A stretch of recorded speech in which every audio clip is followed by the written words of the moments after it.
Ito, maliwanagan tayo dito sa um, ICC. Yung iba nagsasabi na baka dapat ibalik na naman sa NBI at wag daw sa Philippine Center for Transnational Crime ang ugnayan sa Interpol. So may mga recommendations in policy, yun naman talaga ang ating pakay in aid of legislation. At alam din natin na hindi pa tapos to kasi may mga warrant pa na ilalabas. Alam natin na may 5 ng narinig tayo na laman nung ikalawang warrant na mula sa ICC. Kung tama ba ang proseso or kung hindi tama ang proseso, hindi na dapat maulit. So, importante yon. At syempre, yung mga OFW natin na nasa ibang bansa, nanganganib talaga at natatakot kung dito mismo sa sariling bansa, natatangay ang isang dating Pangulo na may edad na at may sakit. Paano pa raw sila? Kaya nais nilang malaman kung ganun na pinaglalaban natin yung mga na peperwisyo, nako-convict pa sa ibang bansa, pinaglalaban natin na makauwi, paano ba ang sitwasyon ni Presidente? Ngayon, isa pa, medyo marami pong galit at nananawagan sa akin at tinetext ako, sinong mananagot dito sa nangyari? Hello po mga ka-viral and welcome back again to this YouTube channel. Latest update na naman tayo ngayon. Tila nagigipit na ngayon si VP Sara Duterte dahil sa nagiging desisyon ng ICC hinggil sa kanyang partisipasyon sa kasong crime against humanity noong siya'y mayor pa lamang ng Davao City noong naganap ang war on drugs at AJK ng former administration. Isa si VP Sara Duterte sa target ng ICC kasama ang dating Pangulo niya sa FPRRD, Senator De La Rosa, na dating PNP chief. Nasa bansang The Netherlands ang vice-presidente upang madalaw at maasikaso ang kanyang ama na nakadetain sa detention facility ng ICC sa The Hague, Netherlands. Buo na di umano ang legal team ni FPRRD, kabilang na si Attorney Kaufman na isang British-Israeli lawyer. Nakapagsabit na ang legal team ni FPRRD ng petition para ibasura ang kaso ng dating Pangulo na crime against humanity dahil di umano sa wala ng jurisdiction ng ICC sa bansa simula pa noong 2019. Subalit ayon sa mga eksperto ay malabo na ito na dinggin ng prosecutor ng ICC. Samantala ay nananawagan ang mga mambabatas sa Pilipinas na umuwi na ng bansa ang vice-presidente na si VP Sara upang masimulan na ang impeachment trial. Naayon kay SP Cheese Escudero ay inihahanda na nila ang Senado bilang impeachment court hinggil sa mga kasong kinakaharap ni VP Sara Duterte. Kabilang na ang misuse ng confidential at intelligent funds, bribery, inciting to sedition at grave threat na isinampa ng taga-kamara. Fusion, not a red notice, and Justice Secretary Remulla claimed that ICC has jurisdiction over individuals and crimes despite the withdrawal of the Philippines from the Rome Statute because international humanitarian law is already customary law. Of course, we are all aware that this is not applicable, being solely limited to war crimes. In the meantime, PNP General claimed that in expediting President Duterte's turnover to the ICC was trying to comply with the time period set forth in Article 125 of the Revised Penal Code, which applies only to warrantless arrest. A 24 hours report revealed that Philippine authorities had planned Duterte's arrest since January under Oplan Tugis by the PNP CIDG, and that Duterte sought asylum in China, but this was later denied by all parties. On the same day, DILG Secretary Remulla denied involvement in the arrest, stating he was unaware of any core group behind it and only learned of the Interpol red notice on the day of Duterte's detention. So, as far as the investigation goes, this is the timeline, and we're happy to share it with you. In the meantime, I'd like to read the preliminary findings following last week's investigation and public hearing. Number 1, the Philippines had no legal obligation to arrest former President Rodrigo Roa Duterte and turn him over to the International Criminal Court. What was received was only a diffusion notice, not verified or approved by the Interpol Secretariat. No verification by the Interpol whether the request complied with Article 3 of their constitution, forbidding Interpol from undertaking any intervention or activities of a political, military, religious, or racial character. Under the terms of the diffusion notice, there was no obligation on the part of the Philippines to turn over former President Rodrigo Roa Duterte to the ICC, absent any request for extradition or request for surrender. Under Article 92 of the Rome Statute, a provisional arrest is followed by a request for surrender. There is also no indication that the ICC even requested for the surrender of former president after his provisional arrest. There is likewise no indication that the ICC requested extradition after the arrest. Finally, the argument of Secretary of Justice Remulla is deeply flawed, inasmuch as international humanitarian law, customary law, cannot apply. He is accused of crimes against humanity, not war crimes. IHL refers to war crimes. Procedural administrative matters such as court processes do not become part of customary international law. IHL is international customary law, but the jurisdiction of ICC cannot be considered customary under IHL. The second finding, the Philippine government decided to assist the ICC to arrest the former president.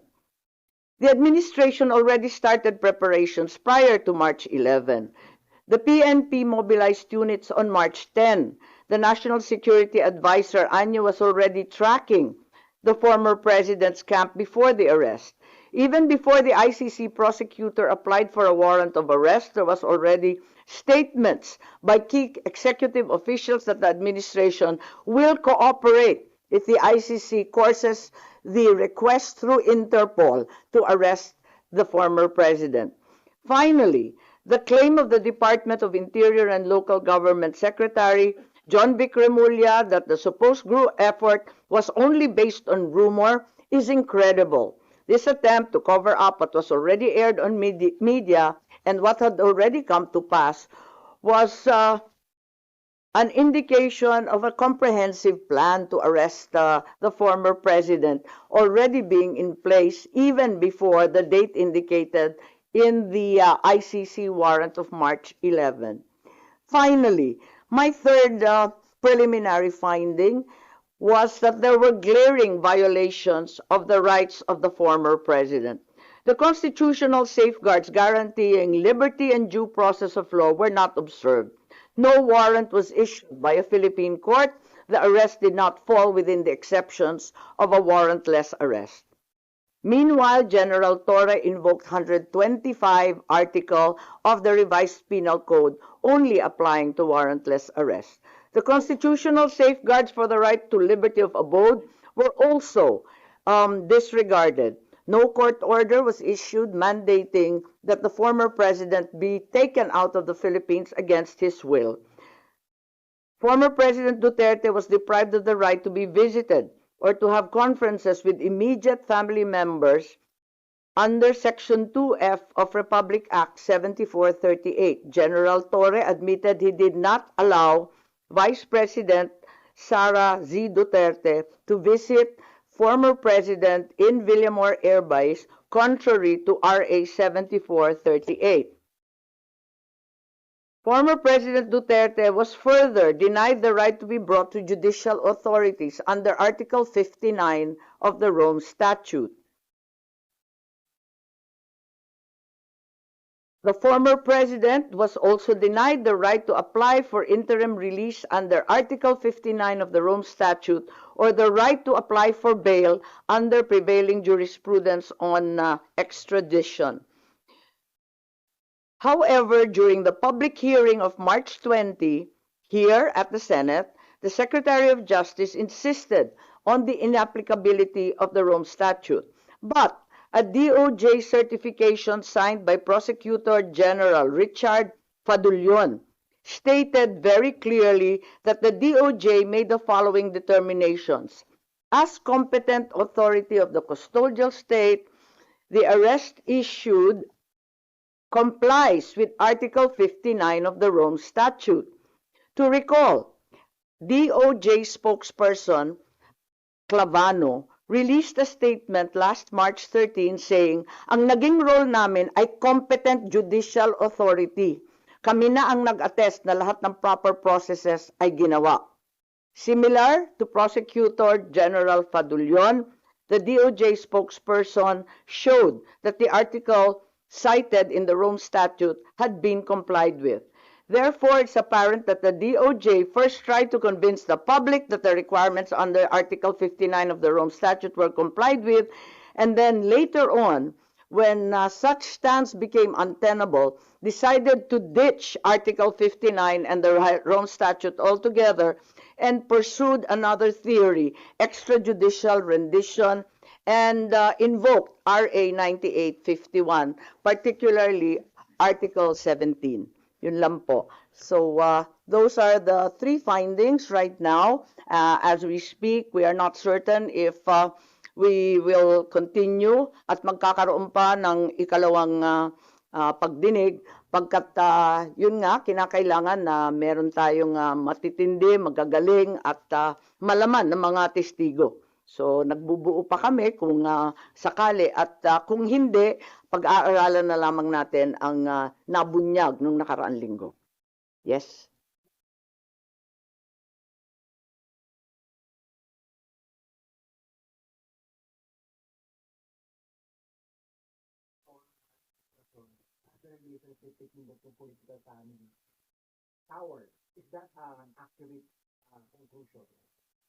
You'll have to derive that conclusion. I'm just offering you the timeline. Pero ipinagtapat naman ni Secretary Boying Remulla na talagang nagbago. Tinatanong ko kung kailan nagbago at bakit nagbago at ano yung pagbabago. Sabi niya lahat naman tayo habang tumatanda, natututo at nagbabago ang isipan. Yun lang ang pinaliwanag niya. Pero maliwanag na nagkaroon ng pagbabago. Kaya nga, may nagsasabi na yung Interpol bawal sa kanila mag-issue ng red notice pagkat may duda sila na political. Kaya ang pinalabas lamang nila ay yung diffusion para hindi sila sumabit kasi pinagbabawal ng sariling konstitusyon ng Interpol kapag political.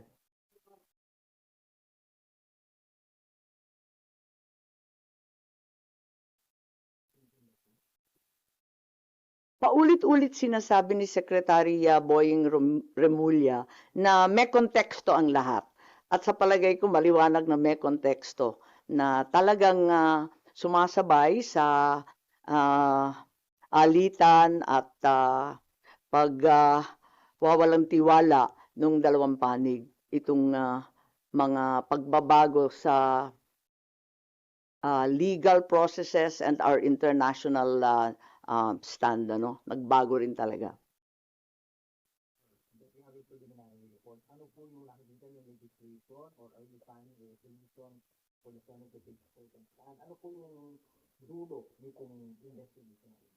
Well, ang dulo nito, maliwanagan tayo dito sa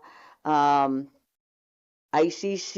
Yung iba nagsasabi na baka dapat ibalik na naman sa NBI at wag daw sa Philippine Center for Transnational Crime ang ugnayan sa Interpol. So may mga recommendations in policy, yun naman talaga ang ating pakay in aid of legislation. At alam din natin na hindi pa tapos to kasi may mga warrant pa na ilalabas. Alam natin na may 5 ng narinig tayo na laman nung ikalawang warrant na mula sa ICC. Kung tama ba ang proseso? Good afternoon po, sirs. Senate President Chis Escudero said that he will refer the pleading that you filed this morning to the Senate legal team so they can discuss this tomorrow. Why is there a need to do such, sir? Alam niyo, lahat po kami ay sumusunod, lahat po tayo dapat sumunod sa Constitution. Kung sinasabi ng Constitution that the proceeding shall start forthwith, kailangan sumunod kami. Otherwise, pag hindi kami sumunod, kami na ang nagbabiolate ng ating Constitution. So, kahit anong ginagawa po namin, dahil napakahalaga ng prosesyong ito, ay kailangan sumunod po kami sa ating pinaka-fundamental law. At yun po ang lahat ng oath of office namin ay based doon sa ating constitution at gagampanan namin ng walang anumang pasubali o hangaring umiwas ang aming mga sinumpaang katungkulan. In addition to what the minority leader has mentioned, the prosecution has collectively taken the stand that, given the Constitution says that the trial under the Senate will proceed immediately forthwith, we are of the opinion that legally sound naman po yung aming motion. However, we do understand that the good Senate President might have a differing opinion, and thus we would understand the reason for them to refer to their legal team. But we remain confident that our submission is in line with our legal theory po. Sirs, is the Senate violating the Constitution for every day that it does not start trial? It's already violating the Constitution, sir? May tinatawag na interparliamentary courtesy. Ayokong magsalita, pero ang gusto ko lang sabihin na ay nandun yung constitution natin. Lahat naman tayo nakakaintindi po niyan. Po. Sir, habang hindi pa po convened yung Senate Impeachment Court, pwede pong mag-file ng ganitong pleadings? Alam niyo po, kahit break po ang kami, alam niyo, hindi na lang itong ganitong hearings ang nadaanan natin. Mula ng 11th Congress ay marami na akong nakita. Kahit nung panahon ng mga break, obligado, because impeachment is separate from the regular hearings of the House. Kaya kahit break, pwede mag-constitute dahil napaka-importante po nito sa ating konstitusyon.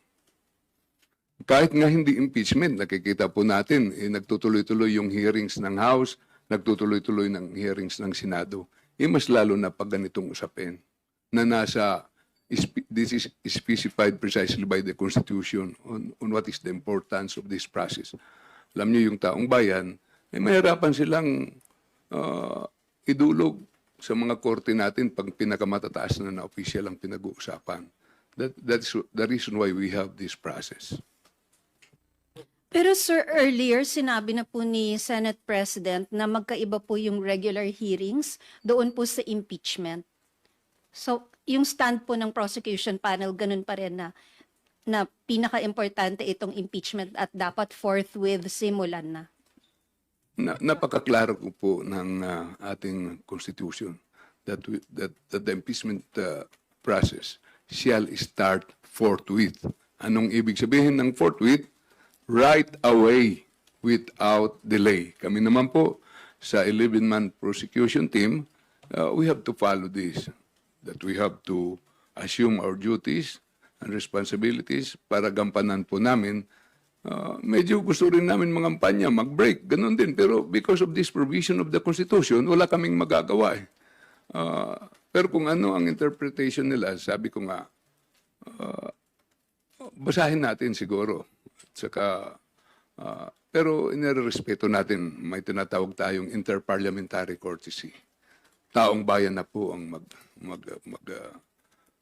decision dyan at may regular court naman, may Supreme Court naman po tayo. Sana ay madesisyonan po ito. Opo. Sir, last na lang po from my end. You cited several provisions in the Constitution and the rules on the impeachment trial in your pleading.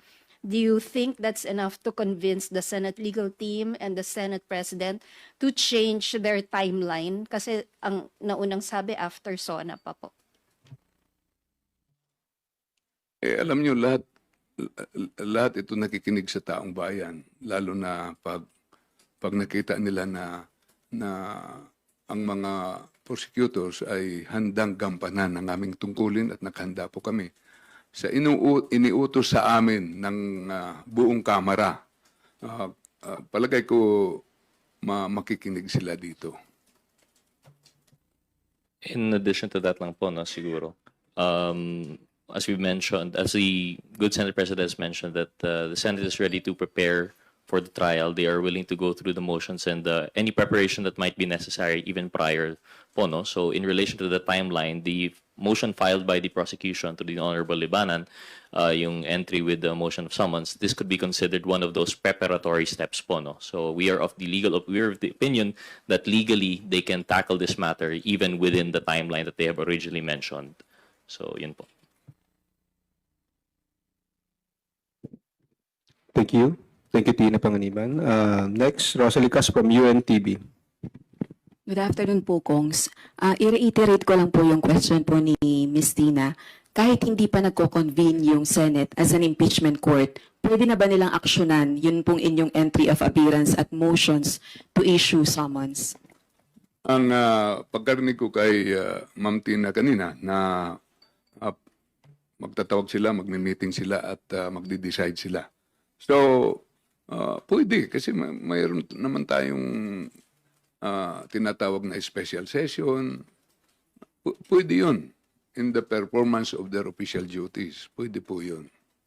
UNTV for her questions.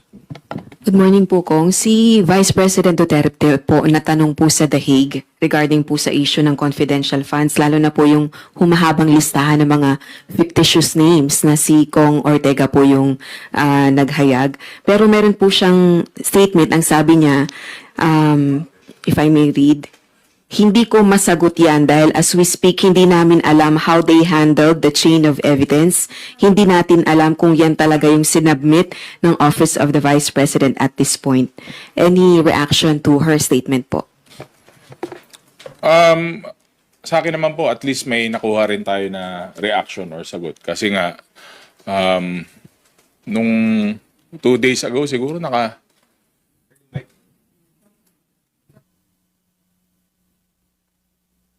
Hello, ayun.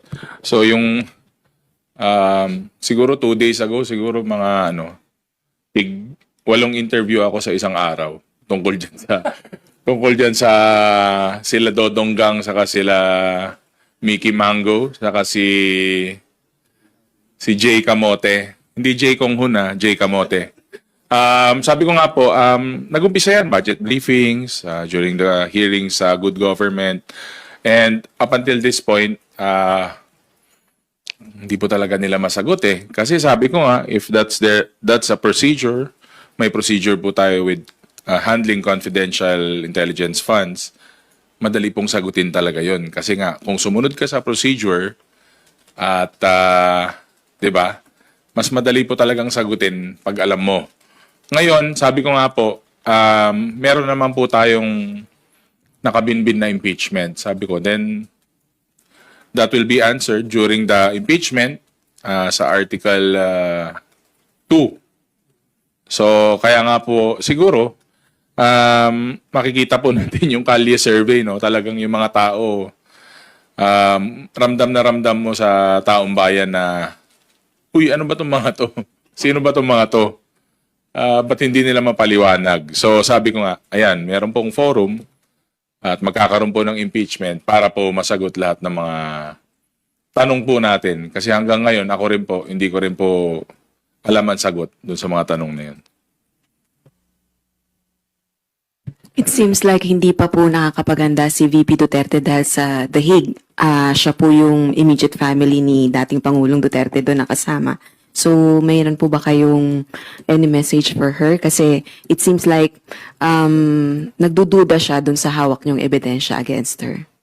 Well, nung wala pa naman po sa The Hague, wala din naman pong yung mga nakuhang sagot. Actually, during the hearings, puro parang maraming sagutan, maraming drama, pero there wasn't a straight answer na nakuha natin during the hearings, briefings, or even informal or formal interviews with her. So, siguro po, yun pa rin, ang bottom line, inaantay pa rin po natin yung mga sagot tungkol doon. And yun nga, I'm sure it will be addressed during the impeachment naman po. Siyempre, yung pagpunta naman po sa Hague, hindi naman po natin pwedeng questionin yun kasi as a daughter, saka yung tatay naman po ang kanyang pinupuntahan. Yesterday po in an interview, si House Secretary General Velasco made a statement. Nag-conduct daw po ng mock trial yung prosecution panel ng House for the impeachment. Kahit hindi po kayo kasama sa prosecution team pero member po kayo ng House leadership that supports the prosecution team, can you confirm this and also any significant developments sa preparations ng House prosecution panel? As far as I know, hindi ko po alam yung sa mock trial, pero ang alam ko meron silang short meeting. Pero hanggang doon lang talaga yung alam ko. Pero malamang if ever may mock trial, part po ng preparation po lahat 'yon para pagdating po ng June, wala na po tayong delays, wala na po tayong aberya, at saka well prepared naman po yung team of prosecutors natin dito sa House of Representatives.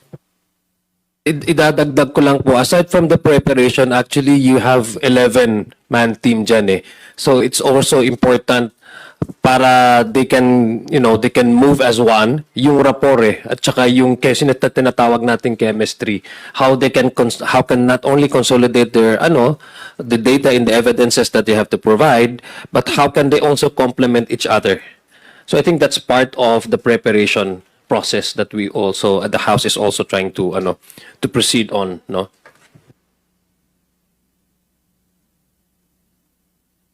Last on my part na lang din po, kasi po meron pong bahagi na statement si SP Cheese para rin po kay Kong Ortega. Kasi nag-react po siya dun sa sinabi niyo, kung nakakapag-conduct ng hearings during recess, why not conduct the impeachment trial? Pero sabi po ni SP Cheese din, perhaps he may also want to get clearer signals from the Speaker, referring to you po, Kong Ortega, who is quite satisfied and has never questioned the Senate's actions, preparations, and preparedness. Yun nga po, sabi ko nga, baka kala rin siguro na prosecutor ako.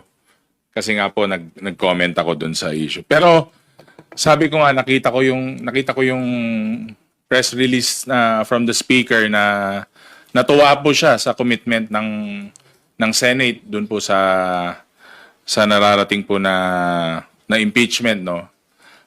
Nung nakita ko po yun na nag-react po saka sumagot po si Speaker Martin Romualdez, siguro nakiliti lang ako ng konti saka kinilig. Alam mo yun, na-excite ako, parang ganun ba? Kasi nga madami nga pong diskusyon tungkol dito sa impeachment eh. Siyempre, ipapahayag din po natin yung opinion natin saka sentimiento. Kinilig lang ako ng konti na maganda po yung ugnayan saka usapan po ng Senate saka House of Representatives. Yun lang naman po. Thank you po. Thank you, Rosalie. Tina Pangilinan Perez from GMA7. You're recognized. Naririnig niyo, sir. Good morning po. Sir, several members of the House have condemned Attorney Harry Roque's continued stay in the Netherlands as an attempt to evade the contempt and detention order of the Quadcom. Lalo pa he's trying to seek asylum there. As active members of the Quadcom, ano pong masasabi niyo rito? And if you have any messages po for Attorney Roque? Well, even the Vice President Sara Duterte is he sees the presence of Harry Roque as part of the legal team. Supposedly that's the initial information that we got. Something that would cause more problem to the case itself. I think she knows in the team, she already knows. They already know